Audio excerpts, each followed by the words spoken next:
Olá, seja bem-vindo ao Universiência, o primeiro programa brasileiro de TV aberta e internet, que é produzido por meio de uma parceria entre TVs e universidades públicas nordestinas. Aqui você acompanha um pouco a respeito das pesquisas científicas que são realizadas no Nordeste e como elas influenciam de forma muito positiva na sua vida. Vem com a gente conferir o que tem para hoje. Nesta edição, veja como a evolução científica tem contribuído para a descoberta de novas vacinas. Pesquisadores desenvolvem um composto químico que pode ser uma esperança contra as temidas superbactérias. E ainda, um estudo aponta que o mel de cacau pode ser um substituto saudável do açúcar e uma boa oportunidade para o agronegócio.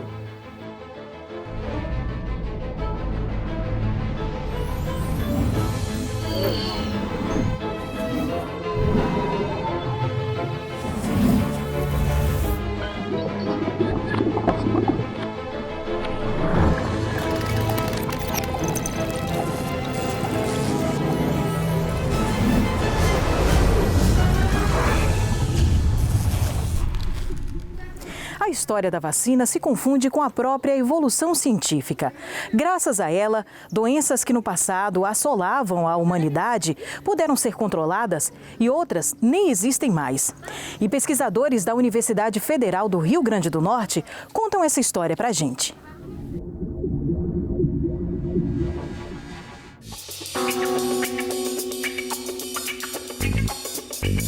A história da vacina começa com uma onda de varíola no século XVIII.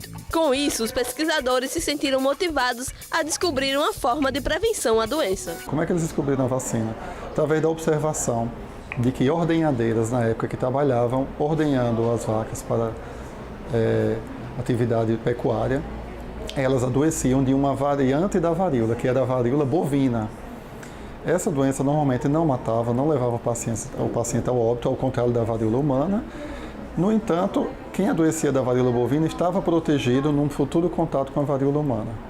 Então, Edward Jenner percebeu essa proteção e imunizou um adolescente na época com a varíola bovina e provou para a população de que esse adolescente ele não mais mesmo num segundo contato com a varíola, dessa vez com a variante humana, não estava mais sendo acometido pela doença. Após o experimento de Jenner, onde ele inoculou uma criança com a varíola bovina e percebeu a cura contra a varíola ou a proteção contra a varíola humana, Louis Pasteur deu sustentabilidade em laboratório, desenvolveu essa vacina em laboratório que durou décadas. Por décadas, a população europeia e se expandiu para os outros continentes, utilizou da varíola bovina para imunizar os humanos e estarem protegidos contra a varíola humana. As vacinas são produzidas principalmente através de micro-organismos conservados em laboratórios, podendo ser inativados ou atenuados. O micro-organismo atenuado ele está vivo,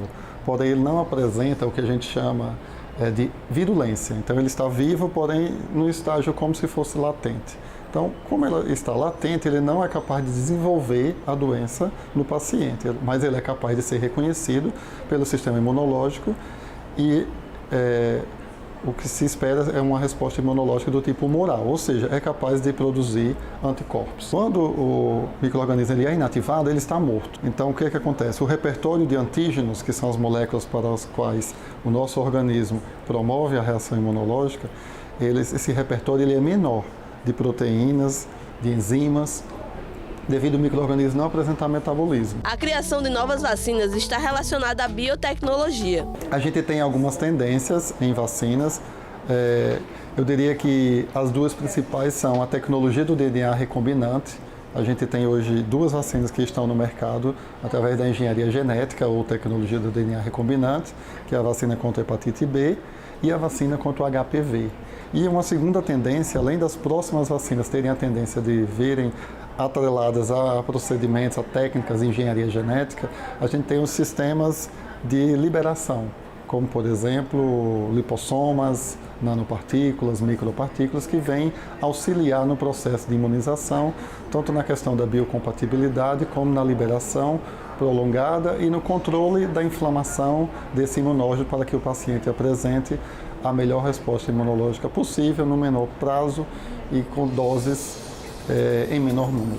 Carla é pesquisadora da UFRN e atualmente trabalha no desenvolvimento de um soro para o combate ao veneno do escorpião Titus stigmurus, bastante confundido com o escorpião amarelo. Obtivemos esse veneno, do escorpião durante o mestrado e testamos esse veneno com os dois o imunadjuvante tradicional, que é usado nas vacinas no país, o hidróxido de alumínio. E desenvolvemos aqui no laboratório um outro imunadjuvante que, a partir de nanosistemas, que foram as nanopartículas de quitosana. E testamos esses dois imunadjuvantes, vacinamos os animais e, a partir dessa vacinação, após 6 semanas de imunização, obtivemos o soro. O Brasil, na verdade, ele é um dos maiores produtores de vacina da América Latina e é país de primeiro mundo na produção de vacinas. Algumas técnicas que a gente desenvolve aqui, algumas metodologias, elas são inovadoras e são referência para todo mundo. Países de primeiro mundo, eles vêm até o Brasil para estudar, para aprender e muitas vezes há a possibilidade de um contrato de transferência de tecnologia para que o Brasil possa ensinar aos outros países o desenvolvimento do que é feito aqui. E daqui a pouco tem mais Universiência. Fique com a gente.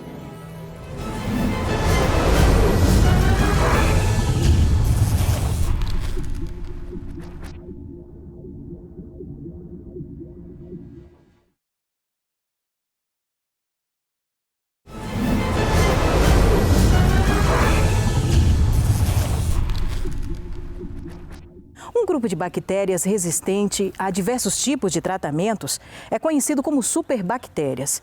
A expressão até assusta, mas pesquisadores da Universidade Federal da Paraíba trazem esperança. É que eles estão trabalhando num composto que pode ajudar no combate a essas anomalias. Um pó extremamente tóxico que, ingerido sozinho, pode levar à morte, mas que, trabalhado em laboratório, pode melhorar bastante a saúde das pessoas. Essa transformação foi realizada por pesquisadores do Laboratório de Pesquisa em Bioenergia e Síntese Orgânica da UFPB. A partir do ácido seleno-glicólico, eles desenvolveram um composto com ação antibacteriana. O principal trunfo da substância criada é que ela pode ajudar a combater as superbactérias resistentes a antibióticos. A bactéria ela tem um mecanismo, na verdade 3 mecanismos. Ela inativa, certo? A substância, o antibiótico, dizendo assim. Então, ela pode quebrar a estrutura do antibiótico, certo? Ela pode agregar algum grupo farmacofórico, modificando a estrutura, certo? E ela tem um mecanismo especial, esse que nós pesquisamos, que é chamado mecanismo de bomba de efluxo. Ou seja, quando ela experimenta o antibiótico, ela bombeia do seu interior da célula para o meio extracelular. Então, pode ingerir toneladas de antibiótico que não vai fazer efeito nenhum sobre a bactéria. E é para evitar que a bactéria coloque para fora os antibióticos que atua a composição criada pela UFPB. Os selenoglicolicamidas, certo? São moléculas inteligentes que reconhecem essa proteína de bomba de efluxo e desativa a bomba de efluxo da bactéria. Ou seja, deixa a bactéria vulnerável à ação do antibiótico. O uso do composto, então, permite que antibióticos que não funcionavam mais possam voltar a ser usados, além de diminuir a dosagem necessária para que eles façam efeito. A pesquisa está em andamento desde 2004 e gerou uma patente, além de vários estudos de pós-graduação. Também foram realizados estudos em parceria com a Universidade Federal Rural de Pernambuco para investigar o uso do composto derivado do selênio contra o câncer de mama e a leucemia. A gente precisa estar em parceria com a indústria farmacêutica para realizar novos testes, para que o produto realmente possa ser uma inovação e chegar para ser o benefício da sociedade. Em virtude da crise na saúde que nós enfrentamos nesses dias, toda ajuda é bem-vinda. E para além da pesquisa científica, o Laboratório de Inovação Tecnológica em Saúde da Universidade Federal do Rio Grande do Norte faz um trabalho bem bacana na regulação de leitos para pacientes que têm coronavírus. Vamos acompanhar? Eu não ligava muito, sinceramente, eu não ligava muito de usar máscara, eu não ligava muito de usar álcool em gel. A gente chega no hospital, a gente pensa que não vai sair. E a gente fica ali, como quem diz assim, eu não estou bem, porque é tanta coisa acima da gente. quando eu vi lá no hospital. Foi quando eu caí na real. Eu digo, meu Deus, isso não é brincadeira, gente. Pelo amor de Deus, isso não é brincadeira. Realmente isso é uma doença muito séria, porque tá matando muita gente. Até então meu pai ainda não tinha falecido, né? Durante esse período, logo no mês de março, quando o Estado do Rio Grande do Norte começa a publicar seus decretos para organizar o sistema, o Laboratório de Inovação Tecnológica em Saúde é convidado pela CESAP, né, a construir uma plataforma ou construir um conjunto de soluções, e aí nós criamos o ecossistema de enfrentamento à Covid. Então, o processo que o Laboratório de Inovação Tecnológica em Saúde desenvolveu com a CESAP não foi somente o desenvolvimento de uma tecnologia, houve a construção de uma cooperação técnica científica que permitiu o Estado, aí quando eu falo Estado e municípios, organizar sua estrutura de regulação no momento mais crítico da saúde em termos sanitários que o Estado vivenciou nos últimos 100 anos. As centrais de regulação, tanto a Central Metropolitana de Regulação quanto a Central do Oeste, em Mossoró, desenvolveram uma atividade nunca antes vivida por nenhum de nós. Tivemos a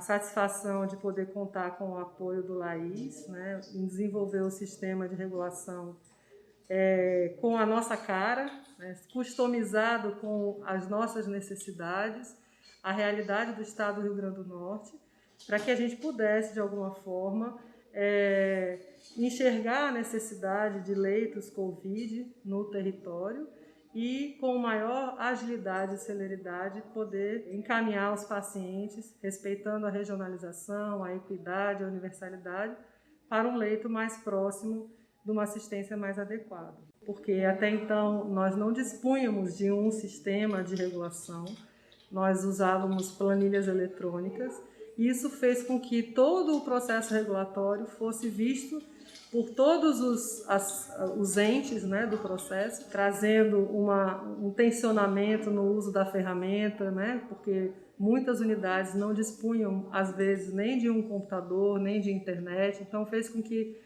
essas unidades pudessem buscar melhorias no seu processo de trabalho e avançar no uso do sistema e da ferramenta. Então a gente viu a pandemia acontecer, o sistema se encher de usuários, né? Então a gente pôde gerenciar todo esse quantitativo que não foi pequeno, pelo contrário, a gente trabalhou em torno de 150 a 200 pacientes dias, usuários dias, com a rotatividade de leito em torno de 20 a 50, chegamos a regular 50 leitos dia. Isso foi facilitado por ser um sistema ágil e de fácil operacionalidade. Se o Regula RN não tivesse sido implantado da forma que foi implantada, né, com alunos do curso de Engenharia Biomédica dentro da CESAP, pesquisadores do LAIS dentro da CESAP desenvolvendo em parceria, muito provavelmente o sistema de saúde no estado teria colapsado. Nós tivemos a oportunidade de fazer um sistema, de construir um sistema moldado às necessidades dos usuários. Então eles usam o sistema, gostam do sistema justamente por isso. Eles não precisam se adaptar ao sistema, o sistema se adapta às necessidades deles. E é um sonho que os ministérios públicos, tanto federal quanto estadual, têm de que esse tipo de regulação, se não for feito pelo LAIS, mas por outra instituição que possa fazer a mesma coisa, né, e sirva para universalizar a regulação no estado do Rio Grande do Norte e em todos os municípios, para garantir não só a universalidade, quanto a isonomia da regulação e principalmente a transparência. Então o Regula trouxe essa justiça, digamos, né? Porque a gente sabe que todo mundo quer ser internado. Óbvio, quem está doente, eu quero que meu pai tenha o recurso necessário. Só que tem muita gente e nem todos têm, alguns podem esperar um pouco, mas aquela Dona Maria não pode, ela tem que ir na frente. Então quando a gente tem um sistema que conecta as necessidades com as disponibilidades e torna isso universal e consegue com parâmetros técnicos determinar quem vai para aquele leito, isso é o que o SUS prega, que é a questão da equidade, da universalidade. E daqui a pouco tem mais Univerciência para você.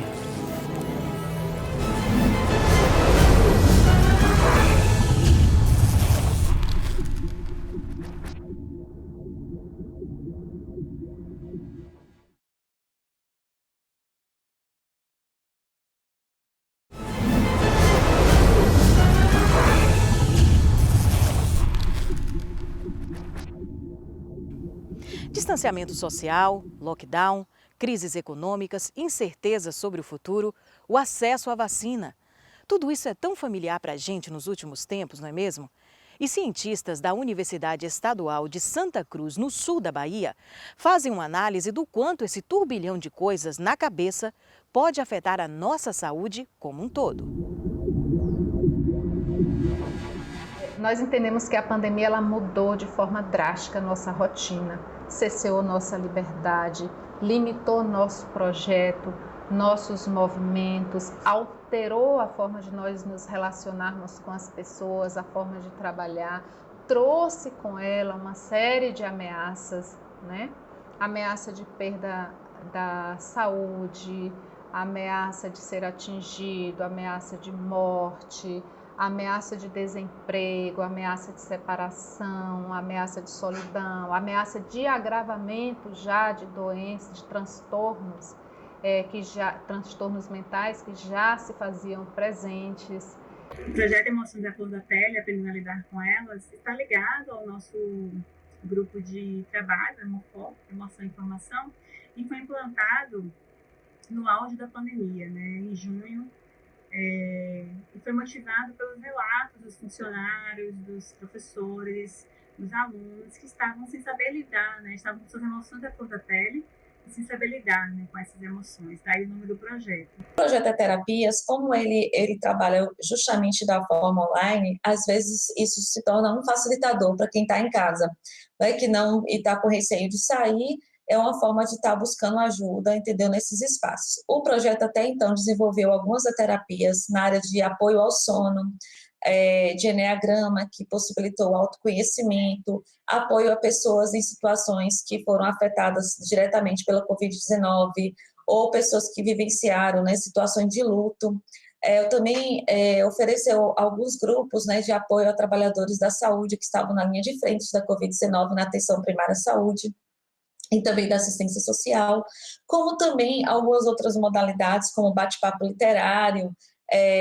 Ele acabou sendo uma ação de promoção da saúde mental. Um dos sinais para a gente perceber que precisa ajuda é quando algum desses sentimentos começam a afetar o cotidiano, as atividades da vida do dia a dia, quando se perde o prazer pelas coisas que tinha prazer de se realizar, o desejo de se isolar é crescente. Então, nesses momentos, é muito importante a ajuda. Existem pessoas que já traziam alguns quadros de adoecimento, né, alguns quadros patológicos, e essas pessoas elas tenderam certamente, né, a agravar esse quadro. Outras que não tinham um quadro de adoecimento e que apresentaram uma inclinação ao desenvolvimento de algumas dessas patologias que envolvem as emoções. Outras conseguiram e têm conseguido lidar com isso de forma proativa, se protegendo, mas tentando manter mais ou menos o seu ânimo. O projeto ele conta com a parceria da Secretaria de Saúde dos municípios de Ilhéus e Itabuna e também do Núcleo Regional Sul do Estado da Bahia e também da Universidade de Brasília. A gente tem uma equipe composta por mais de 40 profissionais da área de saúde mental de diferentes formações, terapeutas ocupacionais, psicólogos, enfermeiros, psiquiatra e o projeto fisioterapeuta. E o projeto atende a grupos específicos como população indígena, adolescentes, universitários, trabalhadores da área da atenção básica, da área da saúde e assistência social e também a população geral. Nesses encontros, o que buscamos é dialogar com pessoas que trabalham ou pesquisam sobre emoções e que podem talvez trazer uma luz para este momento no qual as emoções, como o título do nosso projeto diz, estão à flor da pele.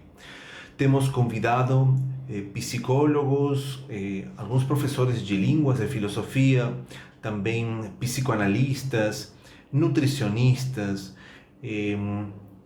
entre outros profissionais, e a ideia sempre é abordar as emoções. Procurar ajuda e aceitar ser ajudado nesses momentos em que se percebe, né, sofrendo psiquicamente, ou então às vezes é alguém que vai perceber que o outro está nesse processo de sofrimento e, portanto, vai ofertar ajuda a esse outro, isso é algo saudável dentro de um processo de sofrimento.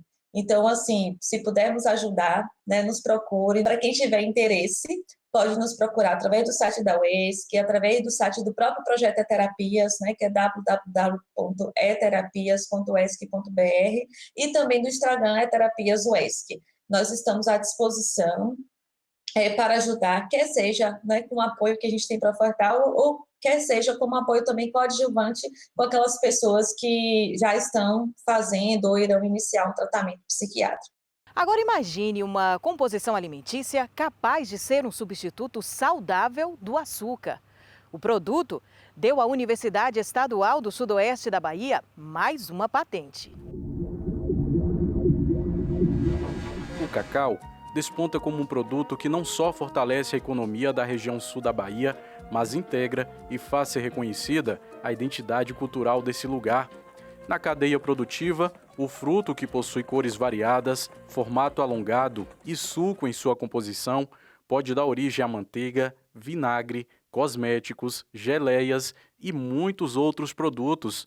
Além disso, a partir do cacau, ou melhor, do mel de cacau, extraído da polpa da fruta, é possível reduzir o açúcar da composição de diversos produtos, a exemplo do chocolate. Foi o que descobriram professores e estudantes da UESB em parceria com professores da USP. Por muito tempo, a lavoura cacaueira se dedicou à produção das amêndoas. Então, as amêndoas elas são colhidas, são prensadas, e é recolhido um líquido mucilaginoso denominado mel de cacau. Esse líquido ele é rico em açúcares e em compostos bioativos. Ele é muito perecível, né? E, portanto, detectando essa perecibilidade, a gente verificou a possibilidade da gente utilizar esse subproduto para elaborar os produtos derivados do cacau. Nós processamos o mel de cacau, né? Tornamos ele factível de aplicação em formulações alimentícias, tá? Como chocolate e gelado comestível. E ele atua principalmente na substituição do açúcar, né? Da formulação, da sacarose. O mel de cacau pode ser uma alternativa para o agronegócio do sul da Bahia. A invenção dá condições para que o fruto seja totalmente aproveitado e, com a aplicação e a destinação do mel de cacau, garantir valor do ponto de vista econômico e social. É mais uma alternativa, em função dessa crise da lavoura cacaueira provocada pela vassoura de bruxa. Então, houve a necessidade de ter alternativas para agregar valores aos seus subprodutos. Então, hoje em dia, nós temos o licor de cacau, temos geleia de cacau, cachaças derivadas do cacau, dentre vários produtos. Entretanto, o mel de cacau ele não foi estudado, assim, não tem uma aplicação tecnológica como foi aplicado para isso. Então, nós detectamos essa brecha na cadeia produtiva para a gente poder desenvolver o trabalho. Com isso, a gente está agregando valor nutricional ao chocolate, e ao tempo em que a gente também está substituindo parcialmente o açúcar refinado, a sacarose, substituindo parcialmente ou totalmente os chocolates. Auxiliar os pequenos produtores de cacau no aproveitamento de um subproduto, né, do cacau que era desperdiçado, né, que era jogado fora. Então, isso daí ajuda a esses pequenos produtores e também daí vai se estendendo, logicamente, aos grandes produtores, né, a reutilização. Então, entra uma questão aí de sustentabilidade, né, sustentabilidade, auxilia, cria uma renda extra, né, a esse pessoal. A importância de protegermos aquilo que é desenvolvido no âmbito da UESB, utilizando recursos humanos da UESB, como também infraestrutura, tudo aquilo que a universidade deixa à disposição. E aí, quando esse feito é de uma instituição do interior, né, isso ainda mais dentro do Nordeste, com maior destaque, sendo a instituição do Estado, então isso só valoriza mais ainda, né, para nós, de fato, é motivo de grande alegria e só temos que comemorar, sim.